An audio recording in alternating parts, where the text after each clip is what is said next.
is that Iblis is actually very strategic. He's not delusional. He's not crazy. He's not a psychotic person. He doesn't have a psychological disorder. He's actually very intelligent. He's very, very intelligent. He's the ultimate marketing strategist. He's the ultimate, propaganda specialist. Going right into the middle of the story in Surah Al-A'raf, Allah said, what stopped you that you didn't do sajda when I commanded you? What stopped you? So now this is really interesting. Allah didn't say, why did you disobey? Lima abaytani. Lima rafatta al-amr.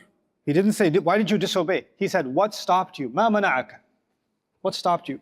Something is inside his personality stopped him. He was going to do it. He was going to do sajda, but then something got in the way. And Allah is telling us there's something inside him that gets in the way. Now, few quick things. Does Iblis have intellect? Is he smart? Yes. Does he have free will? Yes.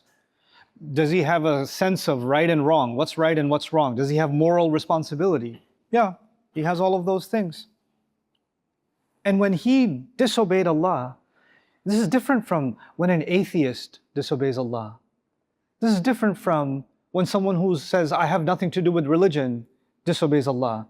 Because they're like, God, Allah, what Allah? I don't know what Allah is. Why do I have to obey anyone? I'm a free person. He doesn't see himself that way. He knows that he is a slave of Allah. He knows. So he's intelligent, he has free will, he's morally responsible, and he's knowledgeable. He's knowledgeable. And now Allah is telling him, you have all the check boxes. And when somebody has all of those check boxes, you have intelligence, you have ability to understand, you know who Allah is, you know you're a slave, then there's no reason to disobey. Something must be very big that got in the way, that kept you from disobeying a direct command from Allah. You also have to understand, when he received this command, we receive a command, for example, the command to pray. We receive this command in wahi. We receive it in the Quran. But we don't see Allah. We don't hear Allah. We just read Allah's book. We hear it from a prophet. Iblis is hearing this command from who? From Allah, directly. He's not receiving it indirectly from a messenger, an angel who came to a messenger, then the messenger came to the people, and many generations later, now you're hearing, no, it's very direct, directly from Allah. Can you imagine the difference between your need to obey Allah, the seriousness of obeying Allah, if Allah is talking to you directly, as opposed to if you are getting the message thousands of years later from revelation? There's a difference, isn't it? I mean, on Judgment Day, nobody will dare to disobey Allah. Why? So Allah is right in front of them. Right in front of them. Allah is right in front of him, telling him, do sajda, and he says no. So no matter, of course, if you are in the presence of Allah, you have fear of Allah. You have fear of Allah. But something inside him is even bigger than the fear of Allah. Something so big it stopped him. This has to be understood properly. And we have to take a deeper look. He has a picture of himself. When you look in the mirror, when I look in the mirror, we see ourselves. But even when you don't look in the mirror, you have a concept of yourself. You have a self-image. I am this person, I go to this university, I am a teacher, I am respected, I am this, I am the head of my family, I have these qualities, etc., etc. So you have a picture of yourself. And part of that picture, you make that picture, sometimes people make that picture based on comparison to others. I am better than this one, I'm better than this one, I'm number one, I'm the top executive, I'm the CEO, I own these many businesses, I graduated from the best university, I make more money than my brother, I'm my dad's favorite child, I'm the most beautiful. When I walk in the room, everybody looks at me, nobody pays attention to anyone else. I have these many followers. All of these things are part of your image. This is what makes you important. For some people, their image has to do with how much do people give them value. Your value doesn't come from yourself, your value comes from how people see you. When Allah gave this command that sajda will be done to Adam, to all of the angels, all of a sudden he had a picture in his head that nobody is more special than me. I have this VIP status, all the angels are here, there's no other jinns here. All the other people here are angels. I'm the only jinn who gets to be here. I got some special stuff. He looks himself in the mirror and says, yep, time for the meeting. No other jinn has made it this far. Nobody. That's who I am. Look at the place Allah has given me. And when Allah talks to angels, He includes me. He includes me. So He has a very high self-image. And Allah is making this announcement about this other, who's this? Why is he special? And if he's special, then I'm not that special anymore. If he's getting all this attention, and Allah is saying all the angels have to do sajda this way, including me? What about me? I've been here a long time. I've done these many things. That's why I got promoted. I deserve it. What did he do to deserve it? He doesn't deserve it. So now what gets inside him is I told you we have an image of ourselves. The image of himself is shaken because part of his image was, I am more special than everybody else. I'm number one. Now he feels like, if there's no number one, I don't accept number two. Either you're number one or you're zero. I need to be number one. There's no way you get to break my self-image. So he has to decide. Either he will break the rule of Allah, or he will break his self-image, his picture of himself. He has to decide. And he decided, I cannot break my pride. I cannot break my self-image. I would rather disobey Allah. He is so scared, he's actually scared of letting go of that image. He can't let it go. He's actually afraid of it. Because if I let go of that image, then I'm like everyone else. Then I'm equal to, because when they do sajda, like we're going to do sajda in salah, when we do sajda, nobody's ahead of anybody else. Everybody's down in the same place. Everybody's equal. I have no special status. I have no special recognition. This is a great challenge for Iblis. So what does he do now? This is the next part. I kept telling you that he's very intelligent. My pride was hurt. But I'm not the one at fault. Somebody did this to me.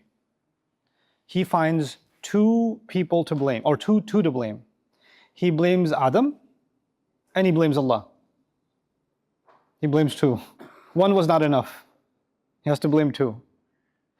First, he blames Adam, and his anger towards Adam is, if Adam wasn't there, I would have been special. If Adam wasn't there, if he didn't come along, I would have still been number one. All of this is happening because of him. Did Adam ever do anything to Iblis? Alayhi salam? No. But Iblis is so hurt by the existence of Adam, now he has to spend the rest of his existence taking revenge from Adam. And Adam is saying, what did I do, bro? Allah just made me. I didn't say do sajda to me. Allah said, I didn't say it. Just leave me alone. No. I'm gonna destroy you and your kids and their kids and their kids. And the more revenge he takes, does he destroy the children of Adam? Yeah. The more children he destroys, eventually when you destroy, you feel like, okay, I had my revenge. I had enough. I burned enough people. Nope. It's not done.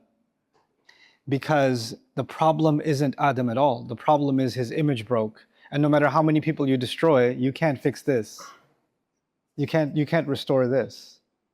That's where his problem actually is. And he can't let go. The rage keeps going. You might meet people in your life whose rage doesn't go away. It's possible. It might be me, it might be you, whose rage doesn't go away. You can't forgive, you can't let go. And on the other side, he even blamed Allah. Ya Allah, you created this situation, you put me in a trap. It's you to blame. So not only do you blame people, you also start blaming your religion. You blame Allah too. فَبِمَا أَغْوَيْتَنِي. And you did this, so I'm going to take revenge. This need for revenge, this need for destruction, this need for how dare you, a life of sabotage, lifelong sabotage. This has another dimension, inshallah, very briefly. In a couple of minutes, I'll explain this to you also. If you think the only value you have is being special, Iblis thinks the only value he has is being number one. Your value doesn't come from what you do. Your value comes from how people see you. Listen carefully. Your value does not come from what you do, according to Iblis. Doesn't matter what you do. The value comes from how people see you. If you're the CEO, I have respect because I'm the CEO. If I'm a terrible CEO, if I'm a mean CEO, if I'm a greedy CEO, if I'm a corrupt CEO, it doesn't matter. I get respect because I'm the CEO. If somebody's a taxi driver, right? He shouldn't get too much respect because he's just a taxi driver. Doesn't matter if he's honest, doesn't matter if he takes care of his family, doesn't matter if he's truthful, doesn't matter that he fears Allah. No. What you do does not give you respect. Your rank gives you respect. The CEO's over there, taxi driver's down here. You understand? Iblis, in his mind, your value does not come from what you do. Your value comes from how people see you, from your rank. This is the fundamental thing he wants to put inside human beings. You should see your value not from what you do. You should see your value from how people see you. How many followers do you have? Are you taller than this person or shorter than this person? Are you getting more attention, or are you making more money, or are they making more money? What brand clothes are you wearing? Your entire value comes from identity, not from contribution. That's the value system. And this is the value system. So many young faces here, this is the value system you are being fed constantly on social media, constantly. What car are you driving? What kind of house do you live in? What kind of clothes are you wearing? What does your physical appearance look like? What brands do you have, right? How many people laugh at your jokes, et cetera, et cetera. This is value. This is where value comes from. It does, and you know, when you become that obsessed with value, then there are people who understand that this value problem is for stupid people. So they prey on your stupidity. So you can go to a mall and you'll see like Louis Vuitton and Chanel and Rolex and all this stuff, right? And a bag, a Chanel bag, thousands of dollars, is still made from a cow. It wasn't made from a cow on the moon or like a radioactive material. It's just a bag, and it still holds your cheap stuff. It doesn't. But you know what? If I hold that bag, it's not the bag that has more value. Because I'm holding it, I have more value. Look at what I have in my hand. Look at the watch I'm wearing. Look at the car I'm driving. This is Iblis's process. Now, he got removed from number one. So if he got removed, he has no what? No value. According to him, he has no value now. When a person believes that they have no value, then they say, okay, you think I have no value? I will make sure that you can never avoid me. I will keep creating problems for you, and I will keep giving you pain, because even if I'm not valuable, I'll never be forgettable. I'll always be there to create problems for you, because now his only value is being relevant. And how can he be relevant? Relevant, causing pain. Causing pain. That's the only relevance I have left. I must do it because it will give me value. This is how I will be remembered. Because if I don't cause pain and I'm not number one, I become invisible. I would rather create problems than be invisible. That's what I would rather do. This mindset takes over. That instead of me changing my behavior, I need to change the way people see me. If they don't see me as a number one, they'll see me as the biggest problem. If I wasn't the best number one, I'll be the worst number one. But I still got number one. I still got one somehow. This is the mentality. And that's what he wants for human beings. That's what he wants for us.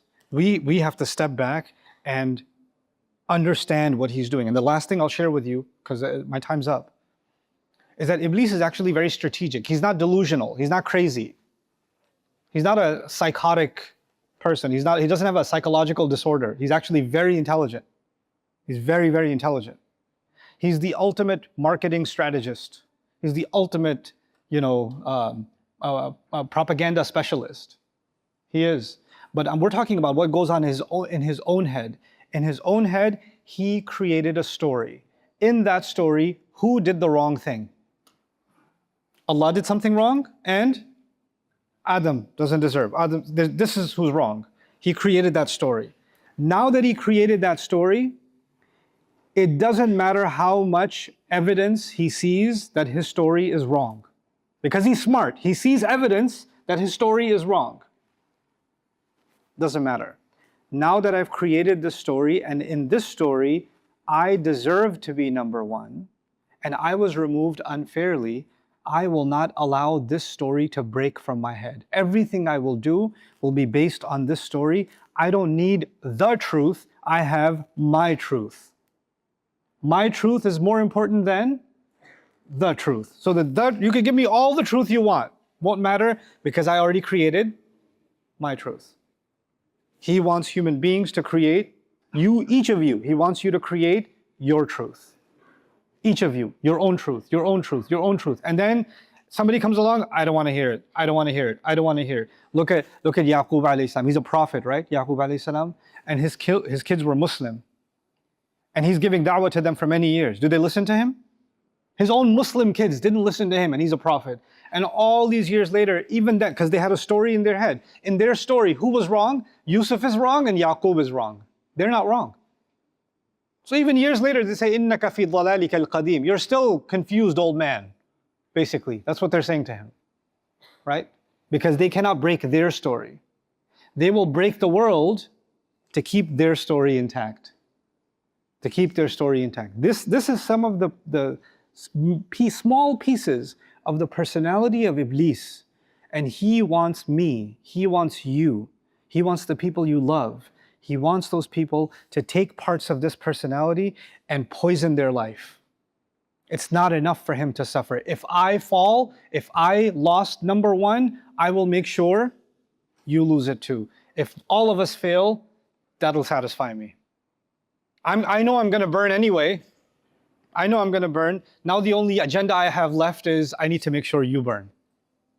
It's the only thing that can satisfy me now. May Allah protect us from the waswasa of Iblis. May Allah protect us from being those who Allah says, لا تتبعوا خطوات الشيطان. Don't fall into the footsteps of shaitan. May Allah protect all of us from shaitan. All of us can fall into his footsteps. You can take one step, or you can take 1,000 steps, you can take 10,000 steps. But at any time you can take a step back. If you've been following his footsteps for a long time, doesn't matter. You can still, now that you recognize it, you can step back. Or you can say, you know what, my truth is more important than the truth. And I can even talk directly to Allah and say, no, no, no, you're the one who's wrong. You made me from fire. You made him from clay. He's teaching Allah. Like Allah doesn't know how he made someone. He's going to educate Allah because he's now thinking that my truth is more powerful than anything else. May Allah protect us from that kind of arrogance. Barakallahu li wa lakum fil Qur'an al-Hakim wa nafa'ani wa iyyakum bil ayati wa dhikr al-Hakim. Assalamu alaikum wa rahmatullahi ta'ala wa barakatuh. Almost 300,000 souls have already been gifted a Bayyinah TV sponsorship, and the impact has been immense. But over 50,000 eager students who can't afford it are still waiting to begin their journey. You can help. Visit bayyinah.com/gift to share the gift of the Quran, so that another soul can explore the depths of Allah's words. Their access lasts a year, but its impact may last a lifetime. I want you to help me help them and give the gift of Bayyinah TV today.